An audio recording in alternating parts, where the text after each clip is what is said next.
बिस्मिल्लाहिर्रहमानिर्रहीम। अस्सलामुअलैकुम। एक और नई सुबह का आगाज़। जब भी आप सुबह उठा करें, अल्लाह का शुक्र अदा किया करें कि आप अपने प्यारों के दरमियान हैं। अल्लाह आपके और मेरे तमाम रिश्ते सलामत रखे जो हमें ज़िंदगी का एहसास दिलाते हैं। अच्छा जी, सुबह का वक्त कितना बिज़ी होता है, आप समझ ही सकते हैं, है ना? और आप लोगों से बातें करते मेरा नाश्ता तकरीबन बन चुका था। मैं अपना नाश्ता एंजॉय करती हूँ।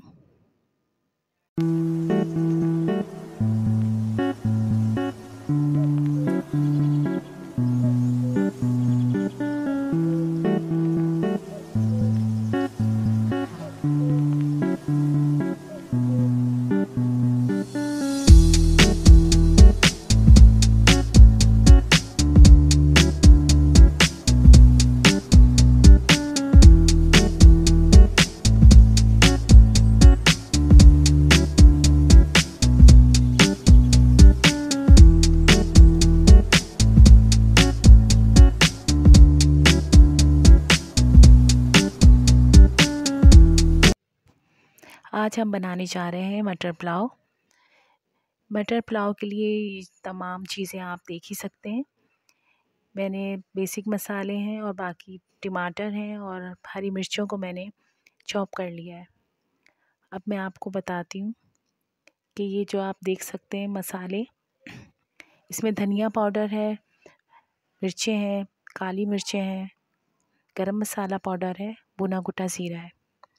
अब हम इसमें 1 प्याली के करीब ऑयल ऐड कर देंगे और उस ऑयल के अंदर हम एक मीडियम साइज़ की प्याज को थोड़े से गरम मसाले के साथ ऐड कर देंगे।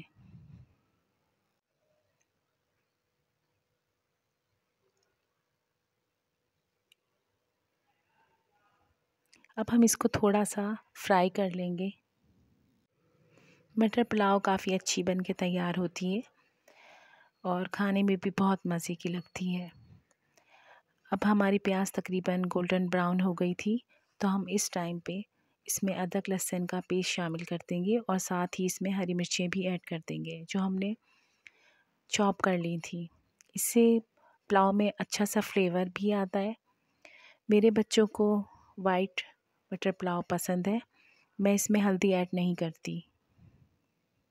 आपकी मर्ज़ी है, अगर आप हल्दी ऐड करना चाहें तो कर सकते हैं।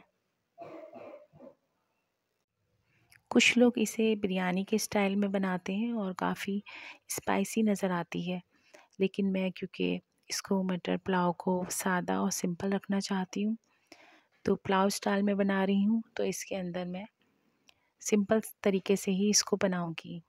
अब मैंने इसमें टमाटर ऐड कर लिए थे। अब टमाटर थोड़े से सॉफ्ट हो गए, तो मैं इसमें दही ऐड कर दूँगी, जो तकरीबन 3 या 4 टेबलस्पून है। मसाले को हमेशा अच्छे से भुना करें, इससे खाने में जायका आता है।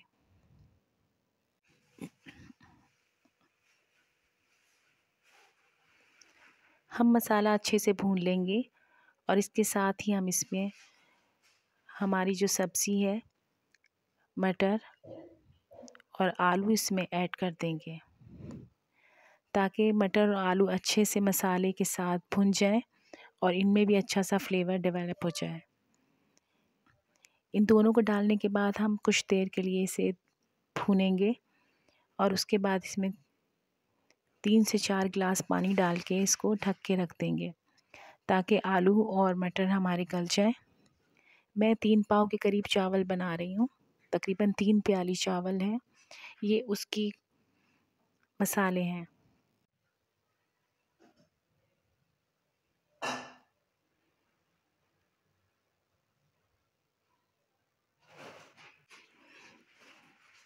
जब हमारे आलू मटर अच्छे से मसाले में भुन गए और अच्छा से भुनने के बाद हम उसमें अब पानी ऐड कर देंगे, क्योंकि जब हम सब्ज़ी डालते हैं तो उसे भी मसाले में भुनने के लिए 3 से 4 मिनट के लिए ज़रूर छोड़ा करें। इससे मसाला और हमारी सब्ज़ी दोनों बहुत अच्छे से एक दूसरे से मिक्स हो जाती हैं और बहुत अच्छा फ्लेवर देती हैं। अब हमने जो पानी डाला था और हमारी मटर और आलू तकरीबन अच्छे से गल गए। अब हम इसमें चावल ऐड कर देंगे। तकरीबन 1 किलो चावलों में 4 गिलास पानी डलते हैं, जिससे चावल खिले खिले बनते हैं। मैंने यहाँ पर 3 गिलास और थोड़ा सा पानी ऐड किया था, क्योंकि मेरे चावल कम है। तो चावलों में पानी की क्वांटिटी का हिसाब ज़रा सही हो तो चावल बहुत अच्छे बनते हैं। चावल में सारा खेल ही पानी का होता है, तो आप इसका बहुत अच्छे से ख्याल रखा कीजिए। अभी हम इसको हाई फ्लेम पे बनाएंगे, और अगर आपको लगे कि इसमें नमक थोड़ा सा कम है तो आप थोड़ा सा टेस्ट करने के बाद दोबारा नमक ऐड कर सकते हैं। अब आप देख सकते हैं कि पानी तकरीबन ऑलमोस्ट खुश्क हो चुका है और हमारे चावल थोड़े से सख्त हैं। तो अभी हम अगर चावल ज़्यादा सख्त हों तो आप थोड़ा सा पानी का छींटा देने के बाद इसको कवर करके रख सकते हैं, और अगर बहुत ज़्यादा नरम हो जाएं तो फिर आप इसमें अखबार लगा के इसको कवर कर दें तो चावल काफ़ी बेहतर बनते हैं। अभी मेरे चावल तकरीबन काफ़ी बेहतर थे और बहुत अच्छी ही थे। अभी इनको मैं 10 मिनट के लिए दम लगाऊंगी और उसके बाद मैं आपसे मिलती हूँ। मटर पुलाव हो तो चटनी ना हो, ऐसा तो नहीं हो सकता, इसलिए मैं चटनी बना रही हूँ मटर पुलाव के साथ। तो ये मेरे घर का पुदीना है, कितना खूबसूरत लग रहा है, आप देख ही सकते हैं। अब हम ये थोड़े से मसालों के साथ चटनी बनाएंगे। अगर आपको चटनी ज़्यादा खट्टी पसंद है तो आप इसमें 2-3 चम्मच इमली का पल्स डाल सकते हैं, मैश की हुई इमली डाल सकते हैं। मेरी चटनी तकरीबन बन चुकी थी, आप देख ही सकते हैं कितनी खूबसूरत और कितनी अच्छी सी बनी है, और ये फ्लेवर में भी बहुत अच्छी थी। हमने इसमें नमक ऐड नहीं किया था, अब हम इस टाइम पे इसमें नमक ऐड कर देंगे और उसके बाद इसको हम मिक्स कर देंगे। अब आप देखिए हमारी मटर पुलाव तकरीबन बन चुकी है, और ये देखिए आप कितने खिले खिले चावल हैं और कितनी अच्छी लग रही है, लुक वाइज बहुत अच्छी लग रही है। मटर पुलाव के साथ चटनी हो तो रायता भी ज़रूरी होता है। तो अब हम आपको बताते हैं कि रायता हम किस तरह इसके साथ बनाएंगे। रायते बहुत मुख्तलिफ़ तरीक़ों से बनते हैं, लेकिन मैं इसके साथ बहुत सिंपल और रेस्टोरेंट स्टाइल का रायता बनाती हूँ और आपसे शेयर करती हूँ। आप देखिए मैं इसमें दही ऐड करूँगी 1 पाव के करीब। हम इस रायते के अंदर भुना कुटा ज़ीरा, भुना कुटा धनिया और थोड़ा सा नमक ऐड करेंगे, और थोड़ी सी काली मिर्च भी ऐड करेंगे, और इसको फॉक की मदद से सॉफ़्ट कर लेंगे।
हमारा रायता तकरीबन डन हो चुका था।